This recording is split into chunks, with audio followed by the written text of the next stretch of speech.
ప్రభువు నామానికి స్తోత్రం. ప్రతిరోజు వినడం ద్వారా ఒక సంవత్సరానికి బైబిల్ చదవడానికి ఈ ఛానల్ సహాయపడుతుంది. Please subscribe and support. హృదయపూర్వక ధన్యవాదాలు. నేటి వేద భాగం ఇర్మియా గ్రంథము 33వ అధ్యాయము. మరియు ఇర్మియా చెరసాల ప్రాకారములలో ఇంకా ఉంచబడి ఉండగా యెహోవా వాక్కు రెండవసారి అతనికి ప్రత్యక్షమై ఈలాగు సెలవిచ్చెను. మాట నెరవేర్చు యెహోవా, స్థిరపరచవలనని దాని నిర్మించు యెహోవా, యెహోవా అను నామము వహించిన వాడే ఈలాగు సెలవిచ్చుచున్నాడు. నాకు మొర్రపెట్టుము, నేను నీకు ఉత్తరమిచ్చెదను. నీవు గ్రహింపలేని గొప్ప సంగతులను, గూఢమైన సంగతులను నీకు తెలియజేతును. ముట్టడి దెబ్బల దెబ్బకును ఖడ్గమునకును పట్టణములోని ఇండ్లన్నీయు యూదారాజుల నగరులను శిథిలమైపోయెను గదా. వాటిని గూర్చి ఇశ్రాయేలు దేవుడగు యెహోవా సెలవిచ్చినదేమనగా, కల్దీయులతో యుద్ధము చేసి వారి చెడుతనమును బట్టి ఈ పట్టణమునకు విముఖుడనైన నా మహాకోపము చేత హతులై తమ కళేబరములతో కల్దీయులకు సంతృప్తి కలిగించుటకై వారు వచ్చుచుండగా నేను దానికి ఆరోగ్యమును స్వస్థతను మరలా రప్పించుచున్నాను. వారిని స్వస్థపరచుచున్నాను.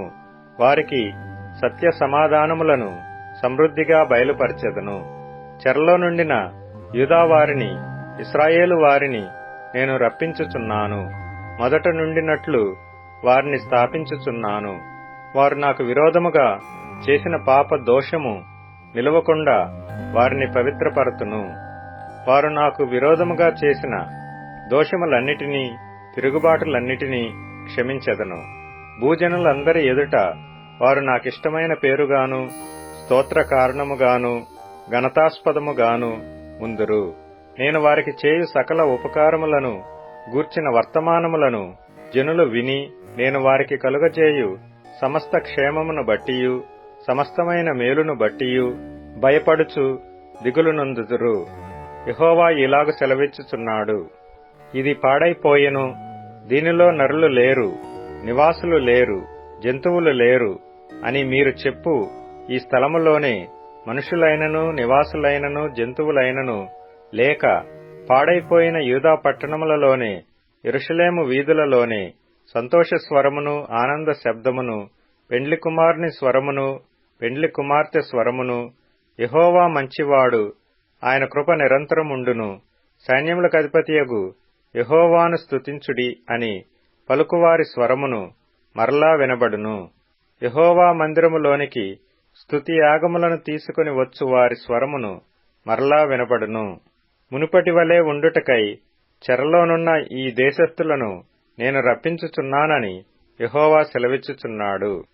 సైన్యములకు అధిపతియగు యెహోవా ఈలాగు సెలవిచ్చుచున్నాడు, మనుషులైనను జంతువులైనను లేక పాడైయున్న ఈ స్థలములోను దాని పట్టణములన్నిటిలోనూ గొర్రెల మందలను మేపుచు పరుండబెట్టు కాపరులుందురు. మన్యపు పట్టణములలోను, మైదానపు పట్టణములలోను, దక్షిణ దేశపు పట్టణములలోను, బెన్యామీను దేశములోను, యెరూషలేము ప్రాంత స్థలములలోను, యూదా పట్టణములలోను మందలు లెక్కపెట్టువారి చేత లెక్కింపబడునని యెహోవా సెలవిచ్చుచున్నాడు. యెహోవా వాక్కు ఇదే. ఇశ్రాయేలు వంశస్థులను గూర్చియు యూదా వంశస్థులను గూర్చియు నేను చెప్పిన మంచి మాట నెరవేర్చు దినములు వచ్చుచున్నవి.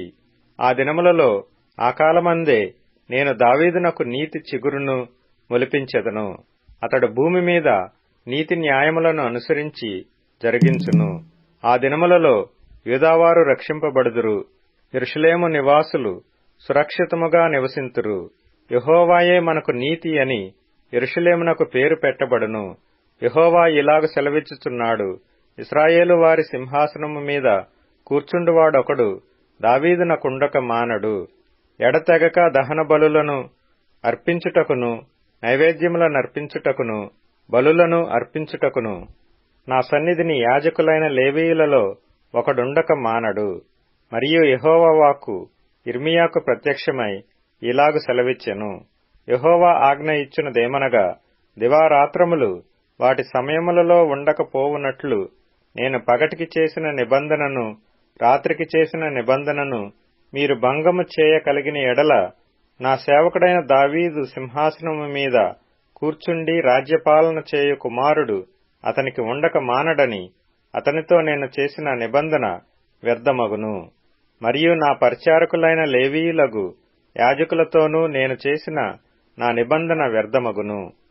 ఆకాశ నక్షత్రములు లెక్కింప శక్యము కానట్టుగాను, సముద్రపు ఇసుక రేణువుల నించుట అసాధ్యమైనట్టుగాను, నా సేవకుడైన దావీదు సంతానమును నాకు పరిచర్య చేయు లేవీయులను లెక్కింపలేనంతగా నేను విస్తరింపజేయుదును. మరియు యెహోవా వాక్కు యిర్మీయాకు ప్రత్యక్షమై ఈలాగు సెలవిచ్చెను. తాను ఏర్పరచుకొనిన 2 కుటుంబములను యెహోవా విసర్జించెననియు, నా ప్రజలు ఇక మీదట తమ ఎదుట జనముగా ఉండరనియు వారిని తృణీకరించుచు ఈ జనులు చెప్పుకొను మాట నీకు వినబడుచున్నది కదా. యెహోవా ఈ మాట సెలవిచ్చుచున్నాడు. పగటిని గూర్చియు రాత్రిని గూర్చియు నేను చేసిన నిబంధన నిలకడగా ఉండని ఎడల, భూమ్యాకాశములను గూర్చిన విధులను నియమించువాడను నేను కాని ఎడల, అబ్రహాము, ఇస్సాకు, యాకోబుల సంతానమును ఏలుటకు అతని సంతాన సంబంధి అయిన ఏలికను ఏర్పరచుకొనక, నేను యాకోబు సంతానపు వాడగు నా సేవకుడైన దావీదు సంతానమును విసర్జింతును. నిశ్చయముగా నేను వారి ఎడల జాలిపడి చెరలో నుండి వారిని రప్పించెదను. యిర్మీయా గ్రంథము 34వ అధ్యాయము. బబులోను రాజైన నెబుకద్రెజరును అతని సమస్త సేనయు అతని అధికారము క్రిందనున్న భూరాజ్యములన్నీయు జనములన్నీయు కూడి యెరూషలేము మీదను దాని పురములన్నిటి మీదను యుద్ధము చేయుచుండగా, యెహోవా యొద్ద నుండి యిర్మీయాకు దర్శనమైన వాక్కు. ఇశ్రాయేలు దేవుడగు యెహోవా ఈలాగు ఆజ్ఞ ఇచ్చుచున్నాడు. నీవు వెళ్లి యూదారాజైన సిద్కియాతో ఈలాగు చెప్పుము. యెహోవా సెలవిచ్చినదేమనగా, నేను ఈ పట్టణమును బబులోను రాజు చేతికి అప్పగించుచున్నాను. అతడు మంట పెట్టి దాని కాల్చివేయును. నీవు అతని చేతిలో నుండి తప్పించుకొన జాలక నిశ్చయముగా పట్టబడి అతని చేతికి అప్పగింపబడెదవు. బబులోను రాజును నీవు కన్నులారా చూచెదవు. అతడు నీతో ముఖాముఖిగా మాట్లాడును. నీవు బబులోనునకు పోవుదువు. యూదారాజవైన సిద్కియా, యెహోవా మాట వినుము. నిన్ను గూర్చి యెహోవా ఇలాగు సెలవిచ్చుచున్నాడు. నీవు ఖడ్గము వలన మృతి పొందక నెమ్మదిగానే మృతి పొందెదవు. నీకంటే ముందుగా నుండిన పూర్వరాజులైన నీ పితరుల కొరకు ధూపద్రవ్యములు కాల్చినట్లు, అయ్యో నా ఏలినవాడా అని నిన్ను గూర్చి అంగలార్చుచు జనులు నీ కొరకును ధూపద్రవ్యములు కాల్చుదురు. అలాగు కావలెనని ఆజ్ఞ ఇచ్చిన వాడను నేనే అని యెహోవా సెలవిచ్చుచున్నాడు. యూదా పట్టణములలో లాకీషును అజేకాయును ప్రాకారములు గల పట్టణములుగా మిగిలియున్నవి. బబులోను రాజు దండు యెరూషలేము మీదను మిగిలిన యూదా పట్టణములన్నిటి మీదను యుద్ధము చేయుచుండగా, ప్రవక్తయైన యిర్మీయా యెరూషలేములో యూదారాజైన సిద్కియాకు ఈ మాటలన్నిటినీ ప్రకటించుచూ వచ్చెను. యూదుల చేత యూదులు కొలువు చేయించుకొనక తమ దాస్యములోనున్న హెబ్రీలను గాని హెబ్రీరాండ్రను గాని అందరినీ విడిపించున్నట్లు విడుదల చాటింపవలనని రాజైన సిద్కియా యెరూషలేములోనున్న సమస్త ప్రజలతో నిబంధన చేసిన తరువాత, యెహోవా యొద్ద నుండి యిర్మీయాకు ప్రత్యక్షమైన వాక్కు. ఆ నిబంధనను బట్టి అందరును తమకు దాసదాసీ జనముగానున్న వారిని విడిపించుదమనియు, ఇక మీదట ఎవరునూ వారి చేత కొలువు చేయించుకొనమనియు ఒప్పుకొని, ఆ నిబంధనలో చేరిన ప్రధానులందరూ ప్రజలందరూ విధేయులై వారిని విడిపించిరి. అయితే పిమ్మట వారు మనస్సు మార్చుకొని తాము స్వతంత్రులుగా పోనిచ్చిన దాసదాసీ జనులను మరలా దాసులుగాను దాసీలుగాను లోపర్చుకొనిరి. కావున యెహోవా యొద్ద నుండి వాక్కు యిర్మీయాకు ప్రత్యక్షమై ఈలాగు సెలవిచ్చెను. ఇశ్రాయేలు దేవుడగు యెహోవా ఆజ్ఞ ఇచ్చునదేమనగా, దాసుల గృహమైన ఐగుప్తు దేశములో నుండి నేను మీ పితరులను రప్పించిన దినమున వారితో ఈ నిబంధన చేసితిని. నీకు అమ్మబడి 6 సంవత్సరములు కొలువు చేసిన హెబ్రీయులగు మీ సహోదరులను 7 సంవత్సరములు తీరిన తరువాత మీరు విడిపింపవలెను.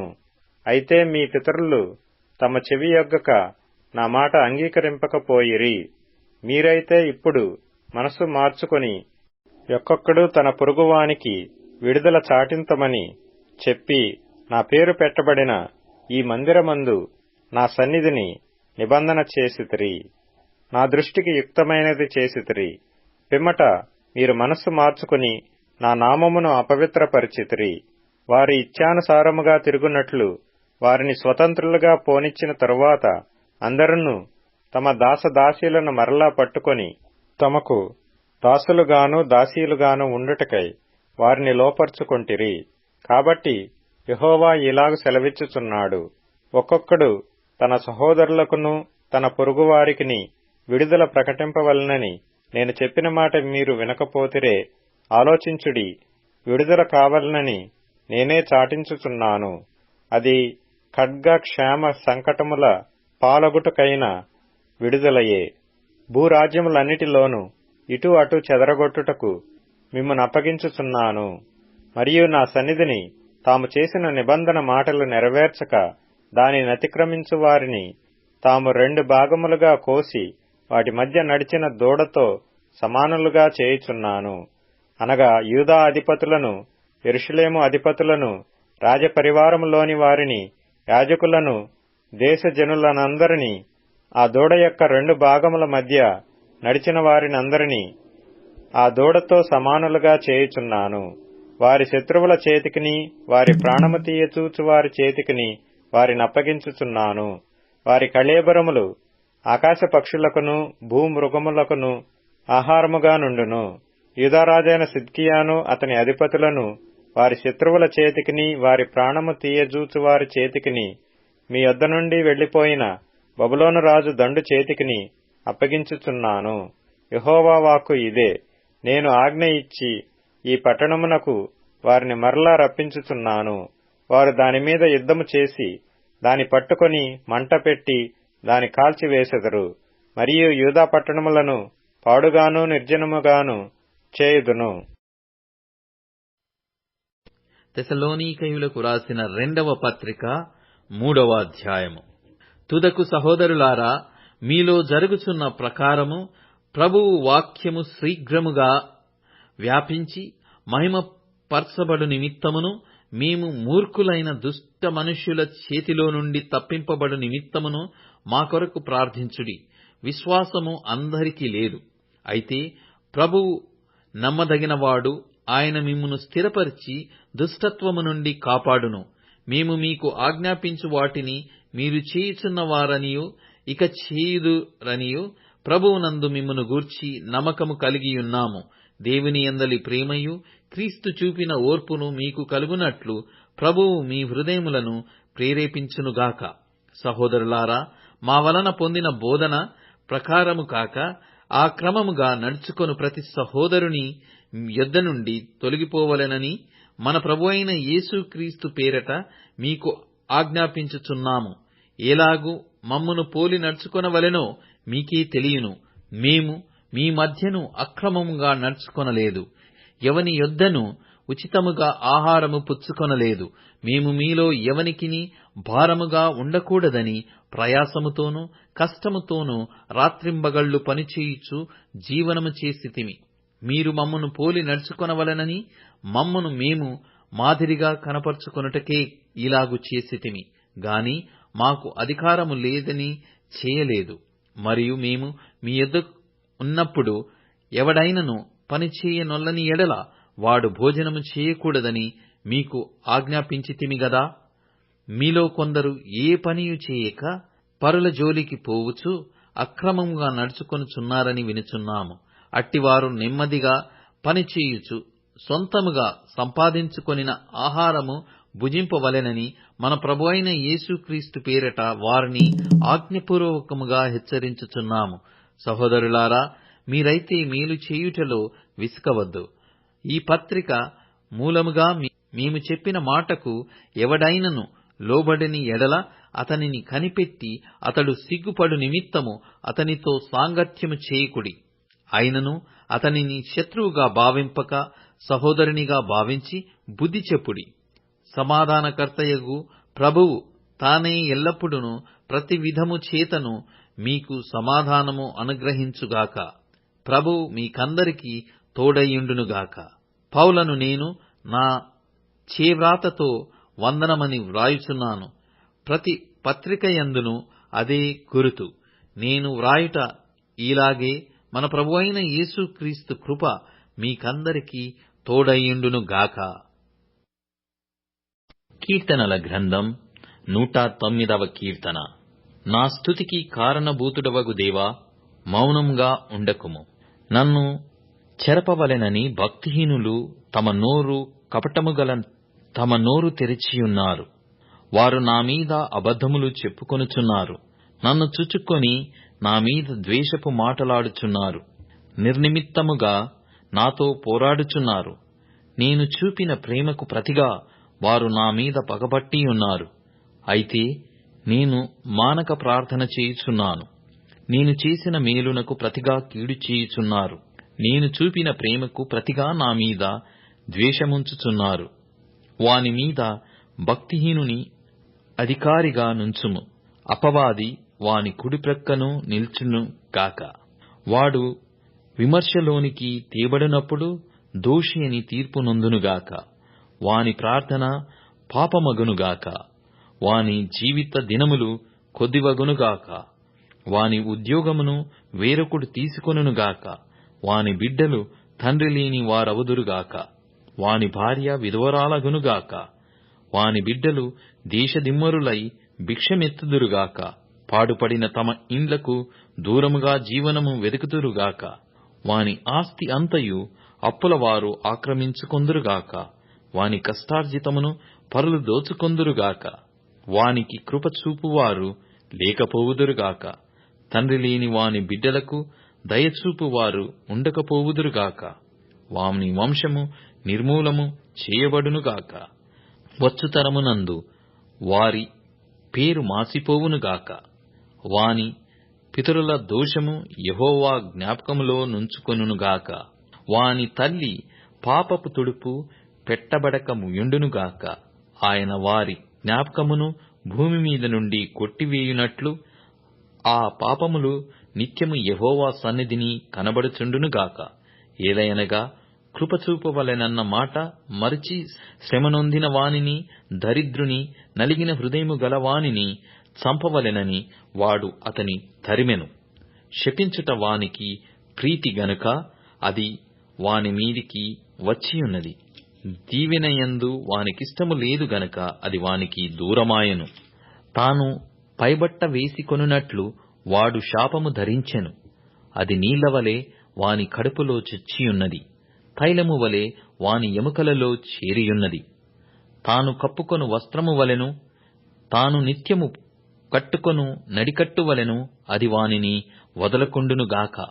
నా విరోధులకు, నా ప్రాణమునకు విరోధముగా మాటలాడు వారికి ఇదే యెహోవా వలన కలుగు ప్రతికారము.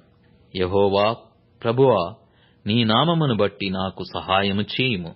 నీ కృప ఉత్తమమైనది గనుక నన్ను విడిపింపుము. నేను దీనదరిద్రుడను.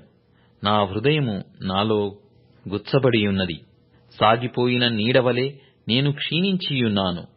మిడతలను పారదోలునట్లు నన్ను పారదోలుదురు. ఉపవాసము చేత నా మోకాళ్ళు బలహీనమాయెను. నా శరీరము పుష్టి తగ్గి చిక్కిపోయెను. వారి నిందలకు నేను ఆస్పదుడనైతిని. వారు నన్ను చూచి తమ తలలు ఊదెదరు. యెహోవా నా దేవా, ఇది నీ చేత జరిగినదనియు, యెహోవావైన నీవే దీని చేసితివనియు వారికి తెలియనట్లు నాకు సహాయము చేయుము. నీ కృపను బట్టి నన్ను రక్షింపుము. వారు శపించుచున్నారు గాని నీవు దీవించెదవు. వారు లేచి అవమానము పొందెదరు గాని నీ సేవకుడు సంతోషించును. నా విరోధులు అవమానము ధరించుకొందురుగాక. తమ సిగ్గునే నిలువుటంగీ వలె కప్పుకొందురుగాక. నా నోటితో నేను యెహోవాకు కృతజ్ఞతాస్తుతులు మెండుగా చెల్లించెదను. అనేకుల మధ్యను నేనాయనను స్తుతించెదను. దరిద్రుని ప్రాణమును విమర్శకు లోపర్చువారి చేతిలో నుండి అతని రక్షించుటకై యెహోవా అతని కుడి ప్రక్కను నిలుచుచున్నాడు. ఇప్పుడు tune in, Spotify, Amazon music మరియు యూట్యూబ్ మ్యూజిక్ లో కూడా అందుబాటులో ఉంది. Please follow us.